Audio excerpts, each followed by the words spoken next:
মানে এই ফর্কটা তো অয়েল নাই আমি কইছি, মানে আমি না দেখে কইতাছি কিন্তু এটা অয়েল না, আমাদেরকে দেখাও। মানে এই ফর্কটা ফিটিং করছি, যেহেতু এত মানুষ কমেন্ট করতেছেন এটা তো অয়েল নাই, আমি কয়ে দিচ্ছি কেন অয়েল আছে কিনা নাই। এই যে গ্রিস, এই যে ফোমগুলো দেখা যায়, ফোমগুলো সাদা, ফোমগুলো অয়েলে অয়েলে ভিজানো থাকবে, এদিকে শুধু গ্রিজ আছে। এটা তো আমি অয়েলটা ভিজাবো না, জাস্ট খোলার লাগে দেখাইলাম না। এই যে এসকে লাগাইছি, ফিটিং করছি। এই যে ফোনটি দেখা যায় ঠিক মতন সাদা আলো, হ্যাঁ দেখা যাচ্ছে। তারপর একটা দেখাই, যেটা শুধু গ্রিজ মারা এখানে। আচ্ছা একটু বাইর করে দেখাই ভিডিও এটা টাঙ্কি নতুন।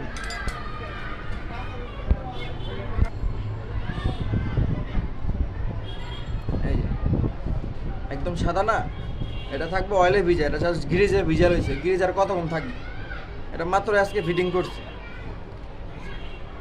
তো এটাতে অয়েল টয়েল দিলাম না, জাগো সাসপেনশন ওদের সাথে কথা বললে তারপর দিব। ডান। চালু রাখো।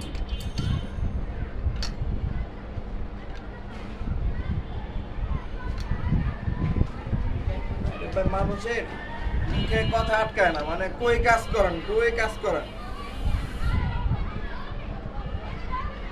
মানে সাইকেল কই কাজ করেন ভাই, ডিঘারা বুঝে না। না বুঝার কি আছে, আমরা কি রকশপ চালাই নাই? ভিডিওর মধ্যে দিয়ে রাখো।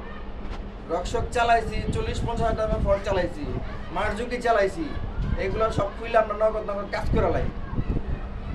এটা দরটাঙ্গ ভয় লাগে না? আপনাদের যদি চুলকানি থাকে আপনারা নিজেরা খুলে দেখেন যে রকশপে তেল দেয় নাকি না দেয়। সবার ভাই এরকম করে না যে অয়েল থাকবো বা অয়েল থাকবো না।